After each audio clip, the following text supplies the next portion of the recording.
No operation no painkiller చిన్న injection ద్వారా మోకాలు మరియు నడుము నొప్పులకు దీర్ఘకాలిక పరిష్కారం. డాక్టర్ ప్రకాష్ గుడిపూడి. 18 ఏళ్ల అనుభవం, 8,000కు పైగా హ్యాపీ పేషెంట్స్. సంప్రదించండి Allied's pain and pain management centre, Hyderabad. Congress ప్రభుత్వం పైన తీవ్ర స్థాయిలో మండిపడ్డారు BJP state chief Kishan Reddy. CM Revanth Reddy దేవుడిపై ఓట్లు పెడుతూ ప్రజలకు పంగనామాలు పెట్టారని విమర్శించారు. 100 రోజుల్లో రుణమాఫీ చేస్తామని రైతులను మోసం చేశారని ఆరోపించారు. ధాన్యం కొనుగోలు విషయంలో ప్రభుత్వానికి చిత్తశుద్ధి లేదని విమర్శించారు. 1500 మంది చావుకు కారణమైన సోనియా గాంధీని అవతరణ దినోత్సవ వేడుకలకు ఎలా ఆహ్వానిస్తారంటూ మండిపడ్డారు కిషన్ రెడ్డి. రైతులను నమ్మబలికి అధికారంలోకి వచ్చిన తర్వాత ఈరోజు న్యాయవంచన చేస్తూ ఉంది రేవంత్ రెడ్డి గారి ప్రభుత్వం. మరి పార్లమెంట్ ఎన్నికలకు ముందు కూడా ఈ యొక్క ఇచ్చినటువంటి గ్యారంటీలను మర్చిపోయి తగుదునమ్మా అని అనేక రకాల కొత్త హామీలు ఇవ్వడం జరిగింది. దేవుడి పేరుతో,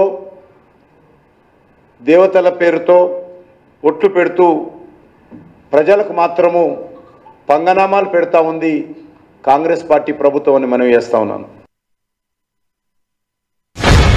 వరి పంటకు క్వింటాల్కు 500 రూపాయలు బోనస్ అని ప్రకటించి ఈరోజు సన్న వడ్లకు మాత్రమే అని ఈరోజు సన్నాయి నొక్కులు నొక్కుతా ఉన్నాడు.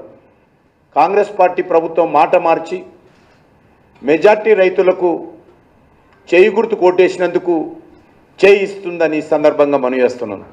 ఇచ్చిన హామీల నుంచి తప్పించుకునేటువంటి ప్రయత్నం, రైతులకు వెన్నుపోటు పొడిచేటువంటి ప్రయత్నం. కేంద్ర ప్రభుత్వము బియ్యం కొనడానికి సిద్ధంగా ఉన్నప్పుడు మీకు వచ్చినటువంటి బాధ ఏంటి అని అడుగుతా ఉన్నాను. మీకు వచ్చినటువంటి నష్టం ఏంటి అని అడుగుతా ఉన్నాను. మీ రాష్ట్ర అవసరాలకు కావాలంటే అదనంగా సన్నబియ్యం సేకరించండి. కానీ కేంద్రము కొంటానన్నటువంటి ఎంఎస్పి ప్రకారము మరి మీరు బోనస్ ఇచ్చి దొడ్డు రకం వరం కొనడానికి ఈ ప్రభుత్వానికి వచ్చినటువంటి ఇబ్బంది ఏందో ఈరోజు ఇచ్చినటువంటి హామీ నుంచి పక్కకు జరగడం తప్ప ఇందులో మరో కారణం కనిపించడం లేదు.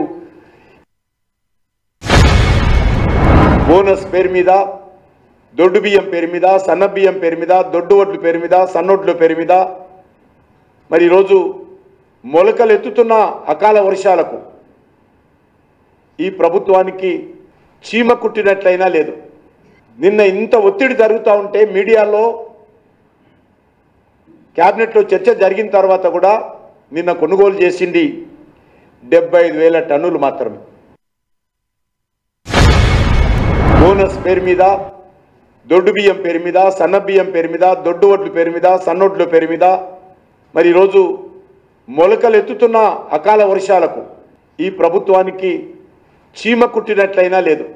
నిన్న ఇంత ఒత్తిడి జరుగుతూ ఉంటే మీడియాలో క్యాబినెట్లో చర్చ జరిగిన తర్వాత కూడా నిన్న కొనుగోలు చేసింది 75,000 టన్నులు మాత్రమే. జూన్ 2 తెలంగాణ ఆవిర్భావోత్సవాలు నిర్వహించాలి. దానికి ముఖ్య అతిథిగా సోనియా గాంధీని పిలుస్తారు. ఏ ప్రాతిపాదికన సోనియా గాంధీని పిలుస్తారు? 1500 మంది తెలంగాణ బిడ్డల ప్రాణాలు తీసినందుకు సోనియా గాంధీని పిలుస్తారా? ఏ ప్రాతిపదికన పిలుస్తారో చెప్పాల్సినటువంటి అవసరం ఉంది. ఒక ప్రభుత్వ కార్యక్రమానికి ఒక పార్టీ అధ్యక్షురాలిని ఏ రకంగా పిలుస్తారు?